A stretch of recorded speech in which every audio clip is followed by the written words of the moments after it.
You're looking at the disintegration of Comet Atlas, taken by the Hubble telescope. On the left, 20th of April. On the right, 23rd of April. We can clearly see this object is breaking apart into ever smaller pieces. And the once hopes of the doomsdayers, well, the blue Kachina has broken up. Hubble captures the breakup of Comet Atlas. The NASA ESA Hubble Space Telescope has provided astronomers with the sharpest view yet of the breakup of Comet C2019Y4 Atlas. The telescope resolved roughly 30 fragments of the fragile comet on the 20th of April and just 25 pieces 3 days later, which means that this show, well, it's done. And let's just look at the time lapse here. I'll blow it up for you. Come over here and give them a thumbs up there, where you see the overlay. That's April 20th, and then that's April 23rd, and the change therein. So clearly this comet is fragmented and is becoming ever more piecemeal, which means that it will not be the blue Kachina. It will not be the destroyer of man. How do I know that? I just come over here and check the distance. I check the observed magnitude, 9.6 currently. It is ever decreasing in scope, scale, and size. Now, for those of you that think this may be a threat to Earth, it couldn't be further from the truth. This object and the debris associated with it will probably burn up as it approaches the sun completely. And if it does not, these fragments are going to stay on the same trajectory. Same exact trajectory. So there is nothing to fear here, except what was once thought to be a spectacular light show is no longer. But that doesn't mean we don't have something to look forward to in the coming weeks. Comet SWAN C2020 F8. There it is. Absolutely spectacular. It is increasing in intensity. And so all hail Comet SWAN, the new blue Kachina. The best comet in years could soon be visible to the naked eye. We're talking in the early morning hours. Comet Atlas is no more, but Comet SWAN appears to be ready to take over the title of the best naked eye comet of 2020. This is Comet Lovejoy in 2015. It has nothing to do with this. Now, the Hubble Space Telescope this week published the images which we just showed you moments ago of Comet Atlas breaking up.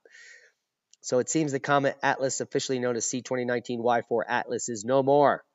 But the observations of the comet's breakup on the 20th and 23rd reveal that the broken fragments all envelop in a sunlight-swept tail of cometary dust. I doubt that.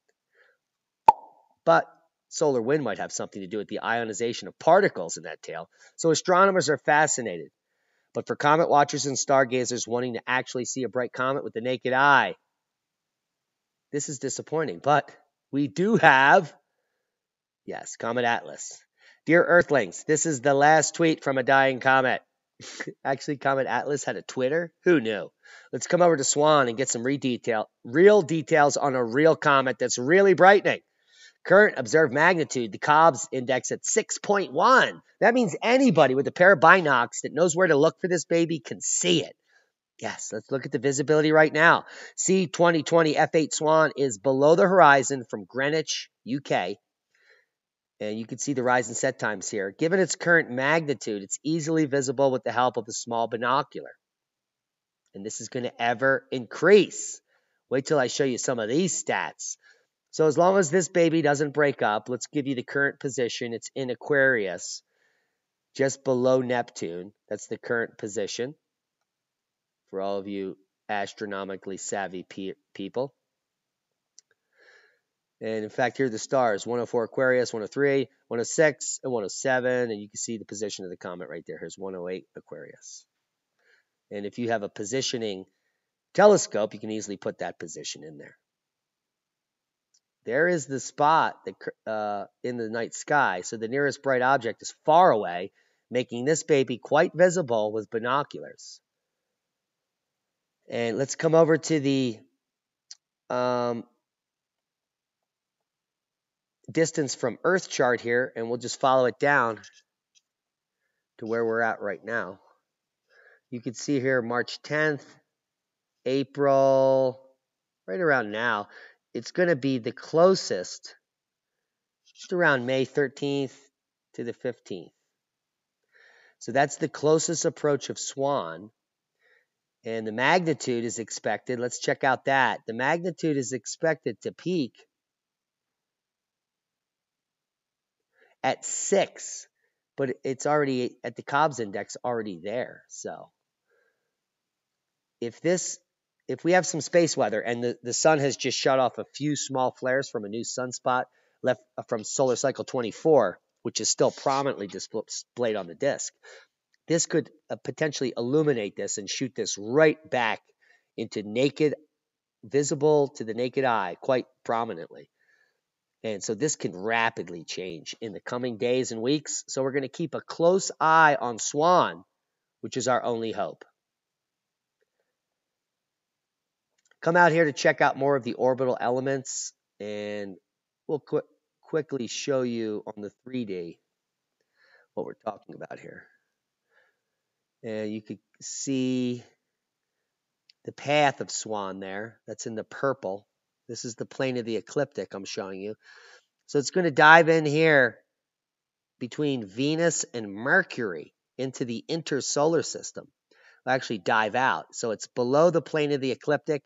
In just a few days, SWAN will come up between Venus and Mercury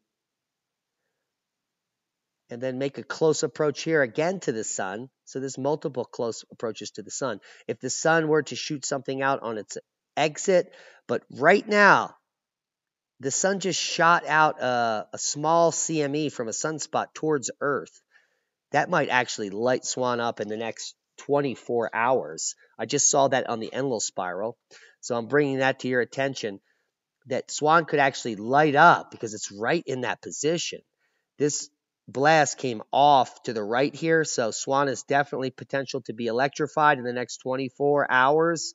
So we're going to keep a close eye on this brightness as the next potential blue Kachina electric comet comes through the inner solar system, inside of Earth, and then outside of Mars on the way out. See that? See how that works? Or is it? Yeah, just outside. It might even, look at how close it is to that.